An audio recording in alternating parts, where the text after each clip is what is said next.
Jadi bisa kita sepautan, saya sama Freddy Tambola. Saya Roberto Tanggal. Selamat menyaksikan. Tantangan-tantangan yang dihadapi oleh gereja mula-mula dan sikap orang Kristen terhadap penganiayaan terdokumentasi dalam Perjanjian Baru, terutama dalam kitab Kisah Para Rasul dan beberapa surat Paulus kepada gereja-gereja di berbagai kota. Penganiayaan oleh otoritas Yahudi dan Romawi, Kisah Para Rasul mencatat banyak penganiayaan yang dihadapi oleh rasul-rasul dan pengikut-pengikut Yesus oleh otoritas Yahudi dan Romawi pada saat itu. Contohnya adalah penangkapan dan penahanan Petrus dan Yohanes oleh Sanhedrin pada Kisah Para Rasul 4 ayat 1-22 serta penganiayaan yang dialami oleh Stefanus, Kisah Para Rasul 7 ayat 54-60. Sikap orang Kristen terhadap tantangan, orang Kristen menanggapi tantangan tersebut dengan berbagai cara, termasuk dengan bertahan teguh dalam iman.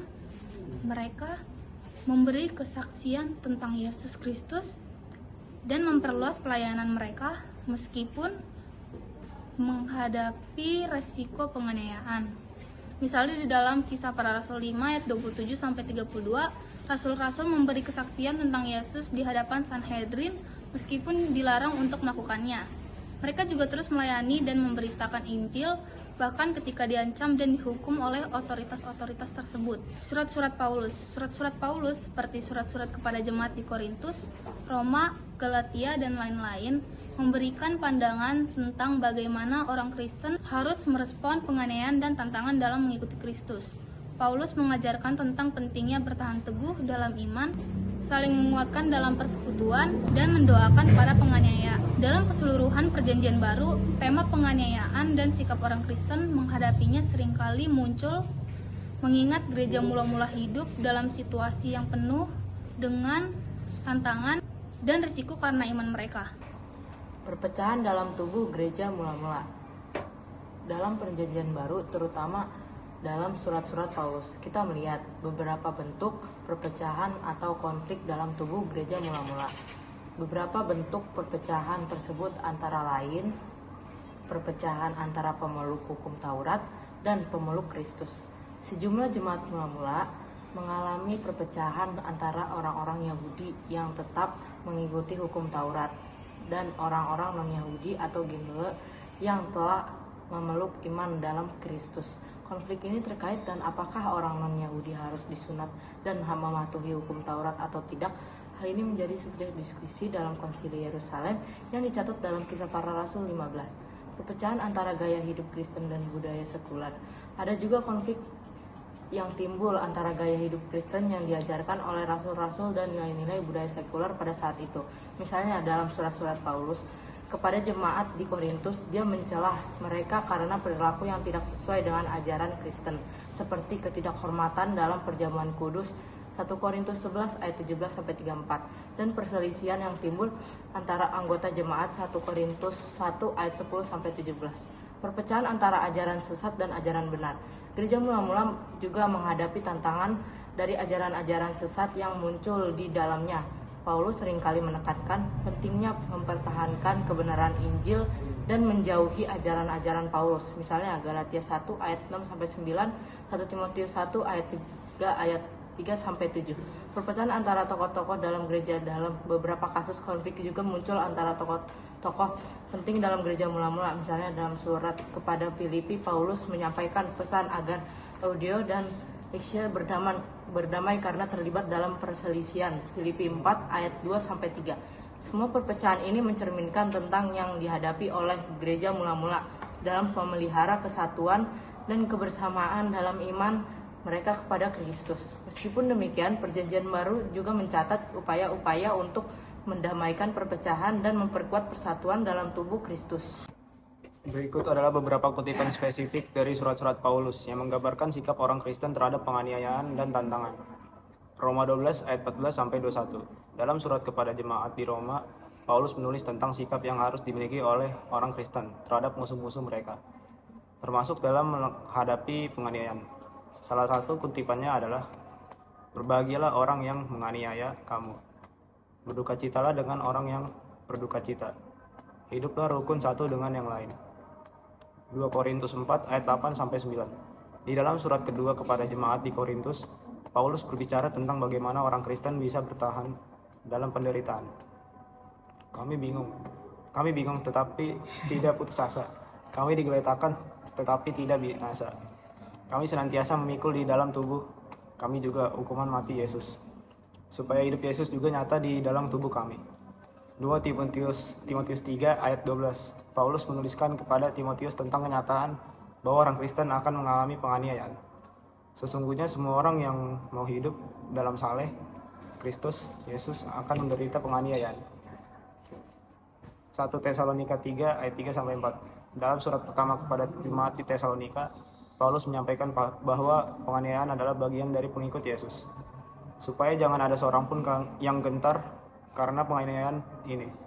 Sebab kamu sendiri tahu bahwa untuk itu kita ditentukan. Sebab ketika kami bersama-sama di antara kamu, kami telah berbicara kepada kamu bahwa kita akan menderita penganiayaan, dan seperti yang memang terjadi demikianlah.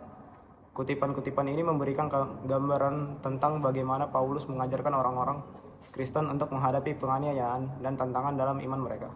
Penganiayaan terhadap orang Kristen pada masa pemerintahan Kaisar Nero, Domitian, dan Diokletianus memiliki alasan-alasan yang berbeda. Tetapi pada dasarnya berkaitan dengan ketegangan antara agama-agama tradisional Romawi dan agama baru Kristen, serta faktor-faktor politik dan sosial pada saat itu. Berikut adalah alasan-alasan yang mungkin menjadi pemicu penganiayaan di bawah pemerintahan masing-masing kaisar. Kaisar Nero, 54-68 Masehi. Nero menyalahkan orang Kristen atas kebakaran besar yang melanda Roma pada tahun 64 Masehi. Meskipun sejarawan-sejarawan modern tidak sepenuhnya yakin akan kebenaran tuduhan tersebut. Penganiayaan yang dilancarkan oleh Nero kemungkinan juga disebabkan oleh ketegangan politik dan persaingan kekuasaan. Menyalahkan orang Kristen dapat digunakan sebagai alat untuk memperkuat otoritasnya atau mengalihkan perhatian dari kritik terhadap pemerintahannya. Kaisar Domitian 81-96 Masehi. Domitian memegang kebijakan yang otoriter dan memperkenalkan penghormatan kekaisarannya yang fanatik. Orang Kristen menolak untuk menyembah kaisar sebagai dewa yang bertentangan dengan kebijakan Domitian. Domitian menganggap dirinya sebagai Dominus et Deus, atau yang diartikan Tuan dan Dewa, dan ketidakpatuhan orang Kristen terhadap otoritas kekaisaran dianggap sebagai tindakan pengkhianatan terhadap negara. Kaisar Diokletianus 284-305 Masehi. Penganiayaan yang dilancarkan oleh Diokletianus terutama di awal pemerintahannya didorong keinginan untuk merestrukturisasi kembali pemerintahan Romawi dan mengkonsolidasikan kekuasaannya. Diokletianus mengeluarkan edik yang melarang praktek agama Kristen dan memerintahkan penghancuran gereja-gereja serta benda-benda suci Kristen. Ini merupakan bagian dari upaya untuk memastikan homogenitas agama dalam kekaisaran yang sedang dipulihkan oleh Diokletianus. Secara umum, penganiayaan terhadap orang Kristen pada masa pemerintahannya, kaisar-kaisar tersebut merupakan hasil dari kombinasi antara ketegangan agama, ambisi politik, dan upaya untuk memperkuat kontrol kekaisaran. Meskipun menghadapi penganiayaan yang keras dari kekaisaran Romawi, jemaat mula-mula bertahan dan bahkan berkembang karena beberapa faktor penting. Iman yang kuat para anggota jemaat mula-mula memiliki iman yang kuat kepada Yesus Kristus dan ajaran-ajarannya. Mereka yakin bahwa iman mereka adalah kebenaran dan nilainya lebih tinggi daripada hidup mereka sendiri. Iman mereka yang kokoh ini memberikan mereka kekuatan dan keteguhan di tengah-tengah penganiayaan. Persatuan dalam persekutuan jemaat mula-mula dikenal karena persatuan dan kebersamaan mereka. Mereka saling mendukung, mendoakan satu sama lain, dan berbagai dalam segala sesuatu, baik dalam kegembiraan maupun dalam penderitaan. Persatuan ini memperkuat mereka dalam menghadapi penganiayaan. Pengaruh Roh Kudus para anggota jemaat mula-mula diberkati dengan kuasa Roh Kudus yang memberi mereka keberanian, hikmat, dan kekuatan untuk memberitakan Injil serta bertahan dalam iman mereka. Roh Kudus juga memberikan penghiburan dan keteguhan hati di tengah-tengah kesulitan. Berikut beberapa kutipan dari Alkitab yang mencerminkan bagaimana jemaat mula-mula bertahan dan berkembang di tengah-tengah penganiayaan. 1 Petrus 4 ayat 12-14. Saudara-saudara yang kekasih, janganlah kamu terkejut oleh percobaan api yang terjadi di antara kamu, seolah-olah sesuatu yang asing menimpa kamu. Tetapi bergembiralah karena kamu turut dalam penderitaan Kristus, supaya pada waktu kemuliaannya menyatakan dirinya kamu pun bersukacita dengan sorak-sorai. Wahyu 2 ayat 10. Janganlah takut oleh apa yang kamu akan tanggung. Sesungguhnya iblis akan melemparkan beberapa di antara kamu ke dalam penjara supaya kamu dicobai dan kamu akan menderita kesukaran 10 hari. Hendaklah kamu setia sampai mati, maka aku akan memberikan kepadamu mahkota hidup. Kutipan-kutipan ini menunjukkan keteguhan, keberanian, dan kesetiaan jemaat mula-mula dalam menghadapi penganiayaan dan penderitaan, serta bagaimana iman mereka terus berkembang bahkan dalam kondisi sulit. Strategi orang Kristen mula-mula bertahan dalam penganiayaan kaisar pada masanya. Orang-orang Kristen mula-mula mengadopsi berbagai strategi untuk bertahan dalam penganiayaan yang dilancarkan oleh kaisar-kaisar pada masanya. Beberapa strategi tersebut antara lain doa dan kekuatan rohani. Orang-orang Kristen mula-mula mengandalkan doa dan kekuatan rohani untuk menghadapi penganiayaan mereka, meminta pertolongan dari Allah dan memperkuat iman mereka melalui doa pribadi maupun bersama-sama. Persatuan dan dukungan antara sesama. Jemaat mula-mula saling mendukung dan memperkuat satu sama lain di dalam iman mereka, membentuk komunitas yang solid dan saling menopang dalam menghadapi penganiayaan, ketahanan dan kebijaksanaan. Orang-orang Kristen mula-mula menunjukkan ketahanan dan kebijaksanaan dalam menghadapi penganiayaan. Mereka mencoba untuk menjaga kepercayaan mereka kepada Allah serta menunjukkan kebijaksanaan dalam memilih kapan harus tetap bertahan dan kapan harus menghindari konfrontasi langsung. Kaisar Diocletianus membagi kekaisaran Romawi menjadi dua wilayah. Kekaisaran yang dikenal sebagai tetrarki, setiap bagian dari kekaisaran tersebut dipimpin oleh seorang kaisar yang disebut Augustus, bersama dengan seorang rekan kaisar yang disebut kaisar atau Caesar. Pembagian ini dilakukan pada tahun 286 Masehi. Dan sistem tetrarki ini bertujuan untuk mengatasi masalah administratif, militer, dan ekonomi yang kompleks di dalam kekaisaran Romawi. Dua wilayah kekaisaran yang dibentuk oleh Diocletianus adalah Kekaisaran Barat. Kekaisaran ini dipimpin oleh Diocletianus sendiri sebagai Augustus, dengan Maximian sebagai rekan kaisar atau Caesar.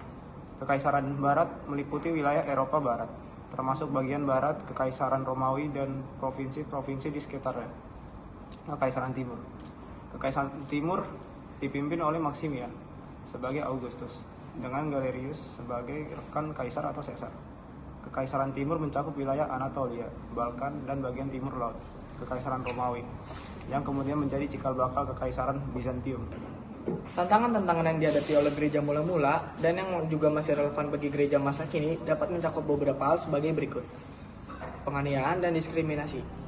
Meskipun penganiayaan terhadap orang Kristen pada tingkat yang sama seperti pada zaman Kekaisaran Romawi mungkin tidak terjadi secara luas di banyak negara, namun di beberapa wilayah di dunia, penganiayaan terhadap umat Kristen masih berlangsung.